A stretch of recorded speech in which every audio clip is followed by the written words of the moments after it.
Hello, everybody. It is Spooky Noodles, and I am back with another book mail video. I know this is like the only content I give you guys now. I hope you are enjoying it. Today I have a bacon box. Now, if you're new to my channel, which you probably may be because I just got some subscribers lately, like I just got a bunch, like a handful of them. So, if you're newer to my channel, a bacon box is from my friend, Tony Bacon. We don't have, like, this, like, tight friendship or anything like that, but he runs, like, a auction on Facebook, and I've been trying to not buy books from his auction, but I either find them myself or somehow, maybe, possibly, I don't remember if this happened, but sometimes I get tagged, maybe, and I see books and I'm like, okay, let me look up the synopsis. And I go and look up the synopsis and I'm like, yeah, that's a book I need to buy. So I have a box and it's a bacon box. That's what I call them, bacon boxes. I will tell you right now up front, I don't remember a single book that I bought in this auction. It's been a long, long freaking time since I even was participated in this auction, so I don't remember the books that I got. So this is kind of going to be fun, you know? It's going to be a surprise for me and you guys. So here we go. I got the bacon box right here, and everything's in bags, so I can't really see what's in it, so I kind of am just reaching in and grabbing the first book that I see, and the first book that I see is T.M. Wright's Sleep Easy. Now, I think there was another T.M. Wright book, I think it was like The Laughing Man or something like that, that I actually wanted, but I didn't win it. So, I went back and looked, and I saw some other books by T.M. Wright that no one auctioned, and basically what I did was, I asked if I could buy it for the auction price, and yeah, I got it. So, yeah, it's actually in really good shape. And I don't know what this is about. I don't even know how many books I have, but I'm going to read the back for you guys, for at least this book. I'll probably read them all, but I really don't want this video to be like 25 minutes long, but prepare for a 25-minute video. So here we go. I really need to burp. Sorry, indigestion, really bad. I'm going to try to make it through this, though, so let's do this. Harry Briggs led a fairly normal life. He had a good job, a nice house, and a beautiful wife named Barbara. I never trust a girl named Barbara. I don't know. I've met one Barbara. She was a very nice old lady, but I just, for some reason, the name just makes me think vampires, and I don't know why. But here we go. Barbara, with whom he was very much in love. Then he died. Wow. That's when Harry's story really began. That's when he found himself in a strange little town called Silver Lake. In Silver Lake, nothing is normal. In Silver Lake, Harry has become a detective, tough and silent, hot on the trail of a missing woman and a violent madman. But the town itself is an enigma. Ooh, I like that word. It's a shadowy twilight town, filled with ghostly figures that seem to be playing according to someone else's rules. Harry has unwittingly brought other things with him to this eerie realm. Things like uncertainty, fear, ... and death. T.M. Wright's nose for horror is as acute as Stephen King's, and that was from Fear magazine, I believe. So, oh, the cover is by T.M. Wright, so he also made the cover for this book. And to be honest, I'm not really a big fan of the cover, but I digress. It's pretty talented when you make your own cover. I've tried to make my own covers, and they blow. So, yeah, when it says nose for horror as acute as Stephen King's, that makes me a little worried. I know that what they're trying to do, they're trying to sell books and stuff, and people love Stephen King, but to be honest, Stephen King isn't that horrifying, if you ask me. Like, Ronald Kelly will hit you in the feels. He's more terrifying than Stephen King, though. Like, yeah. Again, I'm a little bit of a fanboy for Ronald Kelly, and I'll always stay to my grave that Ronald Kelly is better than Stephen King, in my opinion. I mean, Ronald Kelly's my favorite author of all time. What do you expect from me? But, yeah.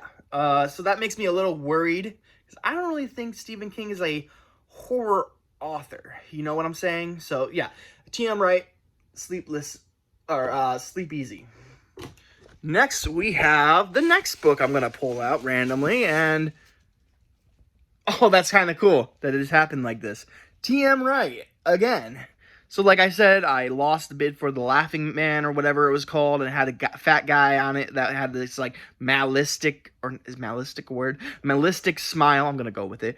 And yeah, it was like evil looking. It was so cool. But I didn't win it, so I went and bought the T.M. Wright books.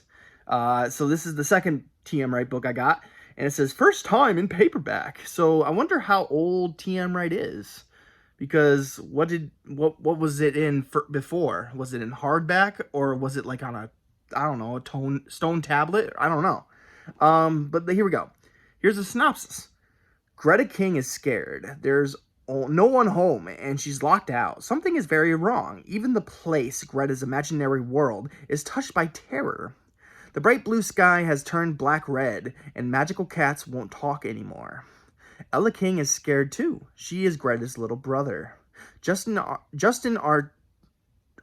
My bad. She and Greta's little brother, Justin... I read that so wrong, guys. I'm sorry. Let me restart this paragraph. Ella King is scared too. She and Greta's little brother, Justin, are trapped in a dark, damp cell underground, prisoners of a madman who kills as if death were his to dispense by the divine right. The place is both real and imaginary. It is sanctuary and prison, playground and battleground, and deadly. So neither of these synopsises really spoke to me, but this cover kind of looks cool. Kind of gives me coming of age vibes, but I don't think that's what it is. I don't know, man. Maybe I don't know what I was doing when I bought these books, but I think I was just pissed off that I lost that Laughing Man book by T.M. Wright, and then I went and bought these two books. And I honestly, they don't sound interesting to me, so I don't mean to be rude to T.M. Wright, you know, like, T.M., you're probably an amazing writer, and I'm not giving you a chance, which is rude of me, but I'm probably going to put those in my book giveaway, and yes, I'm still trying to get more books in that giveaway boxes. They're stacked right now, but the boxes are a little empty, so, like, or not empty, but they have room, so, yeah. But now we will get into the next book. So the next book I'm pulling out here, oh, cool. Oh, this is in good condition, too. This is going to replace my other Clive Barker book, but it's In the Flesh. This is the new master of horror, it says. And, yeah, this one is in pretty good condition, as you can see. It's a little old, but, I mean, it is an old book. I'm not going to read the back, but this does have stories in it, such as, I don't remember. Oh, this one has the Candyman in it. By the way, if you guys haven't seen the trailer for the Candyman movie, go watch it right now. Pause my video, open a new tab, or if you're on your phone, go watch it, man. It's such a good trailer. The new trailer is amazing. That Candyman movie is going to be dope as hell. But, what was I saying? Oh, yes, Clive Barker is awesome. I read the first Books of Blood. That was good. I need to reread the last story. I didn't give it much of a chance at first because it kind of seemed boring to me. But I hear it really picks up and it gets really good. So, excuse me. I got to go reread it. So, yeah. That being said, though, like I said, Candyman's one of my favorite movies. It's not in the top 10, but I like it a lot. It might be in the top 10. I haven't really made a top 10 favorite list. I've only made top 5 lists. To be honest, I don't even know if this might be a first printing. It doesn't really say. I guess that was something a first printing would say. But anyways, this is oh, here we go. This is a first printing, it looks like. No, wait. No, it's not.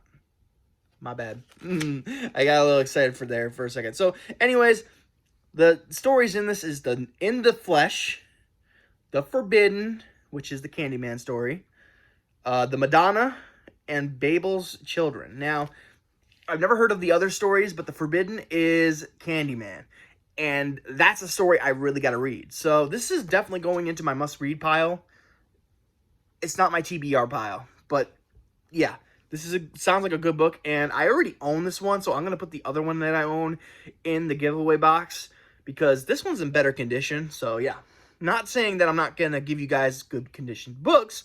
My In the Flesh is actually a pretty good condition. In fact, I'm going to go check after this video, or whenever I have time, and check and see which one's in better condition. But I'm pretty sure my spine on my In the Flesh cover, well, this one's also mine, but the other one, the original one that I owned, is probably in like the spine is probably in disrepair. So yeah.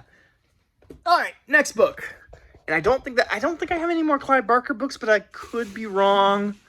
We'll see. Oh, this looks cool. I have no idea what this is, but man, I think this is a cover buy for sure. It's called Mary Mary by B.W. Batten, or Batten. I'm not really sure how to say his name. A novel of horror, so you know it's a horror book. Best be wary, how does your evil grow? That looks like a dope-ass cover to me. Like, this looks like kind of like a Kathy Koja cover, which Kathy Koja has, like, amazing covers. But, yeah. Let me read the back for you guys. Don't sleep, Mary. Satan's night is near. He will take you and drown you in blood-drenched sin. Holy shit. Mary Taylor is happy now, married to the man she loves.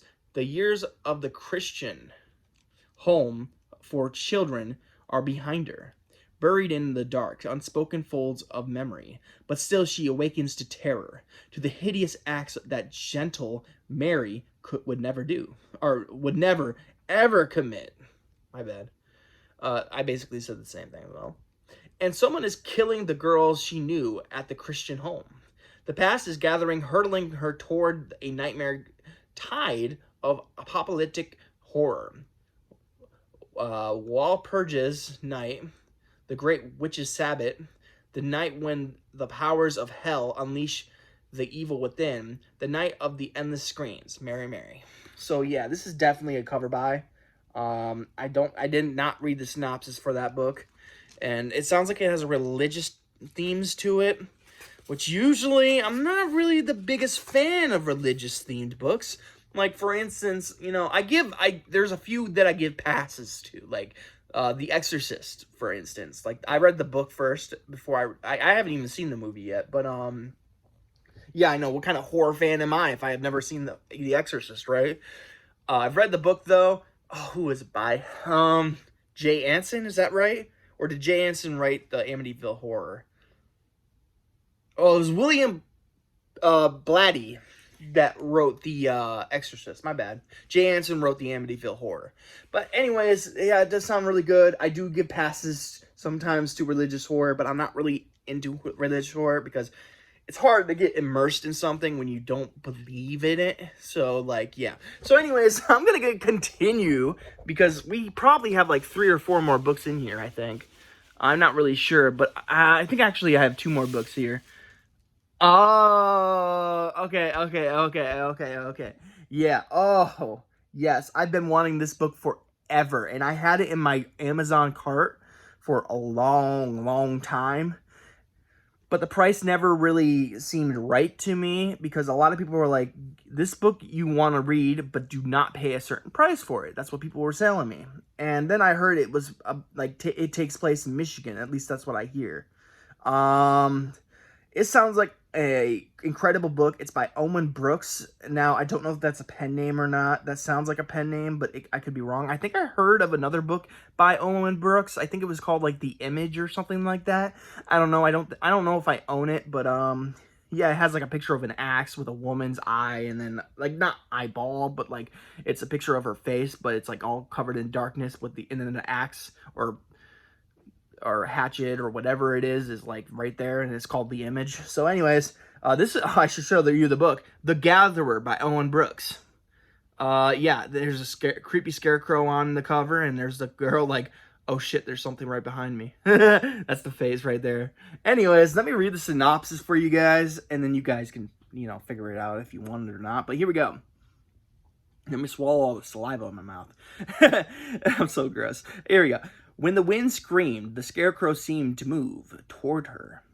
The cottage stood forlorn in the bleak landscape, shrouded in a creeping mist.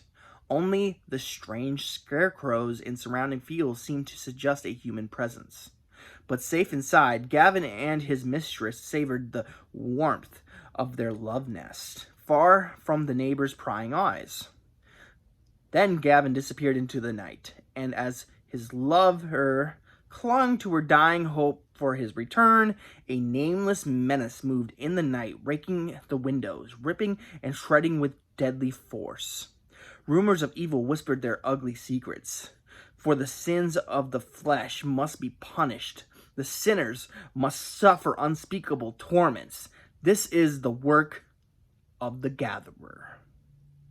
And on the back, actually, I did not notice this, but if you know, I'm gonna show you the cover. But if you look closely, there's these like long fingers with bloody claws, and if you look at her neck and chest, she's got lines of blood. Oh my gosh! And then it shows more. The barcode's kind of in the way, but yeah, this shows more scratches.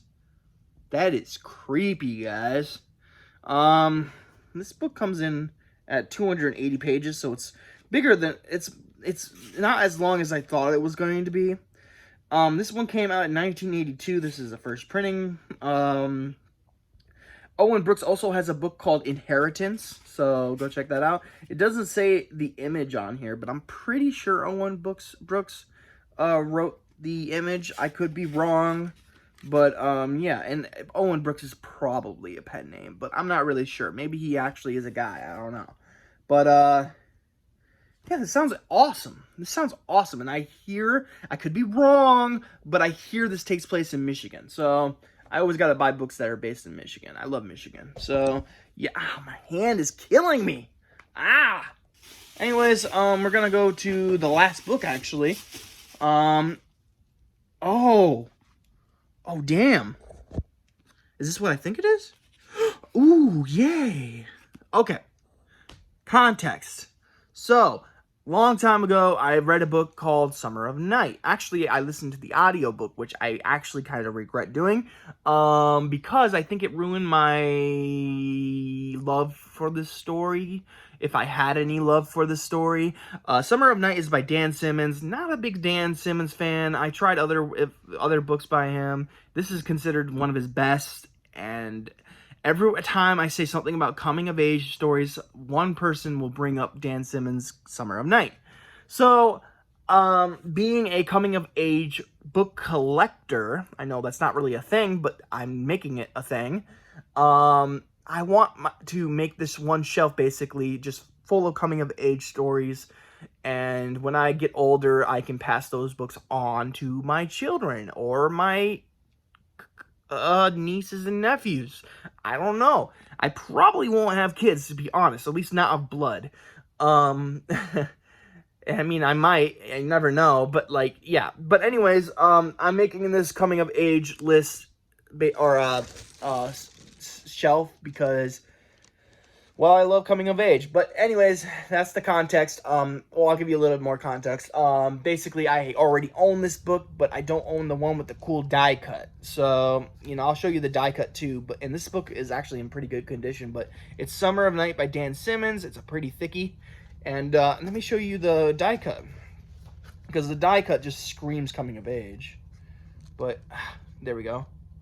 Boom. Kids riding their bikes in front of the old church, which is a big part of the book. But yeah, this book is, like Stephen King says, one of those rare must-read books. I am in awe of Dan Simmons. Like I said, big book. It comes in at like 600 pages. Oh my god. Guess how many pages it comes in at? 600 pages. I never get that right, man. 600. Oh, don't read what I just showed you, though. It will ruin the story for you. But yeah, this is a coming-of-age story that I hope to one day reread. I don't usually reread books that I don't like. And I'm not saying that I didn't like it. It's just at the way bottom of my coming-of-age list, you know? It's like probably at the bottom. Not saying it's bad, though. I mean, coming-of-age stories are just on another... sorry, on another level for me. I just adore coming of age stories. I did like this one. I think I gave it either 2 or 3 stars. I think the audiobook kind of took me out of the story. So I'm gonna probably one day attempt, because I'm not good at reading these big chunkers, but I'm going to probably, maybe when I get better at reading, I'm going to attempt to reread this book. And I wanted the die cut version because my version absolutely stinks, even though it's in really good condition. So if you want actually no, I'm gonna put it in the giveaway box. I'm gonna put this Summer of Night book in, not this one, but the one that I already own without the die cut. I'm gonna put that in the giveaway box. It's in great condition, so you guys are gonna love it. But that's, well, let me check. Yeah, that's it. Thank you, Tony Bacon. Even though I paid, I always like to say thank you, and give shout outs to where they are deserved. Thank you for the books. I really appreciate it. Again, I bought them, but you know, I'm happy that I did. So I'm probably going to keep the Summer of Night, obviously, The Gatherer, Mary Mary, In the Flesh. But the T.M. Wright books, I'm probably going to put in the giveaway box. They just don't sound as interesting. I do think I have another T.M. Wright book that actually sounds like it's like Cold Over Babylon or something like that. I forget what it's called, but yeah, I'm going to keep that book because that one actually sounds cool. But these two just, they don't sound interesting to me. So I'm going to put them in the giveaway box, and yeah. And I know this video is 21 minutes long. And actually it's getting to 22. So yeah. Gonna lean back in my chair and get comfy. Ooh, yeah. Anyways,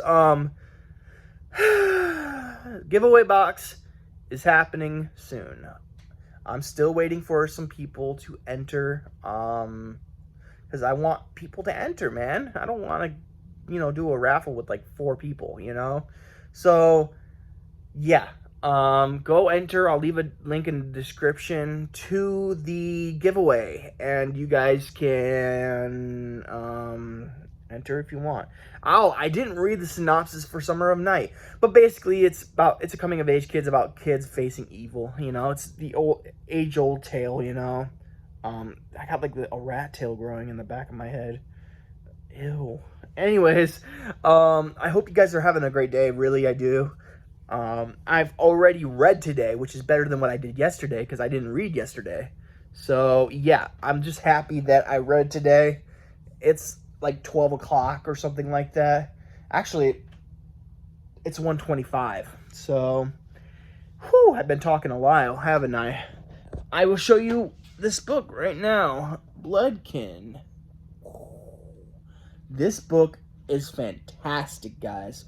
I know I'm giving away spoilers basically in my... No, I'm not going to give you spoilers.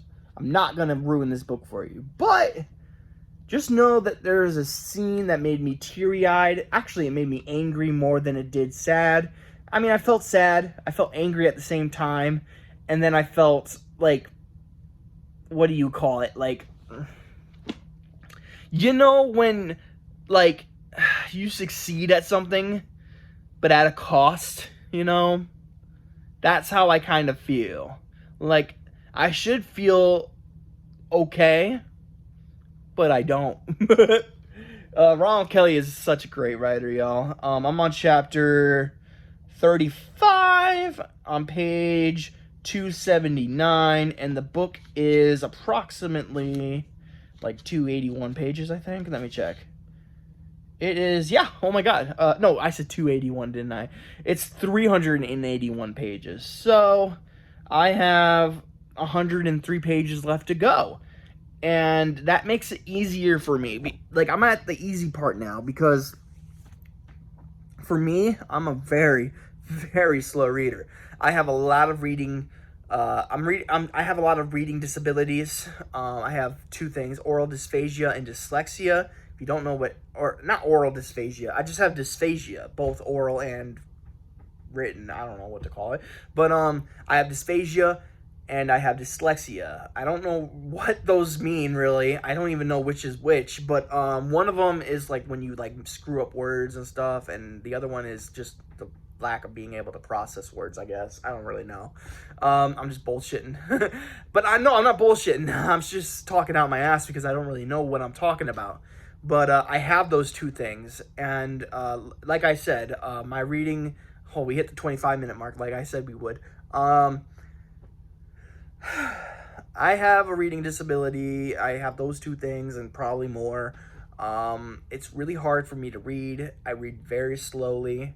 My reading is very impaired, but it's something I like to do. So like it's like one of those like things that I'm not good at, but I like to do. It's like basketball for white people. I'm just kidding. That's such a bad joke. I'm so sorry, but but you get what I'm saying, right? Yeah, it's a fun story. This book that I'm currently reading, and I usually try not to read very long books that are over 300 pages. But Ronald Kelly, like I said, is my favorite author of all time, and I'll read anything he puts out. Like I'm going to read everything by him eventually. And Brian Keene's starting to become one of those authors too, but ease up, Brian Keene. You're not going to be Ronald Kelly for me, all right? Ronald Kelly's at the top for a reason, so yeah. But like I said, this book should freaking be a movie, guys. This book is so good. Like, Fear's my favorite book of all time, obviously. Like, I talk about it 24/7. I can't see that book being turned into a movie, though, because there's some scenes in it that I don't think would work over well, or I don't think they'd be able to do. And then there's a whole, it takes place in like the 40s, so like it would be pricey to make that movie. You know, I just can't see them making that movie. But Bloodkin is like, it's like written like it should be a movie. Like if I ever had a book that I wish was a movie, this would be it. Because holy crap, guys, this book is so freaking good. And if this was turned into a movie, I guarantee you it would be a classic vampire film. Like, seriously, this is a good vampire book. And I'm not even big on vampires. So, yeah, and I just talked to Ronald Kelly, and he says right behind Fear, Bloodkin was his favorite book to write. Yeah. And I got to agree. So far, it's my second favorite Ronald Kelly read. Of course, I have to wait to see how it ends to actually give it a rating. But if you didn't know, I think I rated Father's Little Helper either 4.5 or 5 stars. And it deserves it. But this book is better than Father's Little Helper. I'm not going to say it's better than Fear, because I don't think anything can touch Fear. But Bloodkin, whoo, so good. I couldn't rave enough about Ronald Kelly. I've been raving about him all week lately. I've just been, oh, it's so crazy. But, yeah, like I was saying, I got all these reading disabilities, so it takes me 40 minutes to read like 25 pages. And that's if I'm lucky. I'm not a good reader. I'm really not. It sucks. I know people that can read 100 pages in less than 20 minutes. So, yeah, it's not fun. I wish I was a better reader. I'm working on it, you know. The more I read, I think the better that I'm getting. But I still screw up and make mistakes, and then I have to go reread, and then stuff like that happens. So, you know, it's difficult. It's a difficult process, me reading. But my hair is just doing something weird today. Like, it looks like I'm balding on one side. Come on, man. I am not balding, I swear. Well, kinda. I guess we all kind of bald as we get older, huh? Whatever. I would have wore a hat today, but I took Lou for a walk at like 11 o'clock. And it just decided to pour on us, you know? That was exciting because Lula hates the rain. She hates getting wet. And we were like around the bend, you know, we were coming around back home, and it just started pouring on us. And I had my Beats headphones on. I was worried that they were going to get wet and destroyed, but they're fine. Lula was just like not shaking, but like she was like I don't know, what do you call it when dogs like whip their, I don't know, when they like, I don't know, what do you call it? She was shedding the water off herself, and yeah, she every 5 seconds, man, she'd stop, do her little thing, and then continue. And we finally made it home, but she was walking so slow because she don't like the rain. And we got home and she gave me dirty looks like for an hour. But now she's more dry and she's feeling better. So yeah, I'll actually show you a picture of wet Lula at the end of this. But anyways, we've been going on for 30 minutes now and I am tired. So yeah, I'm going to say goodbye now. So I hope you guys have a great day. I hope you have a spooky night and I'll catch you in the next video. Deuces!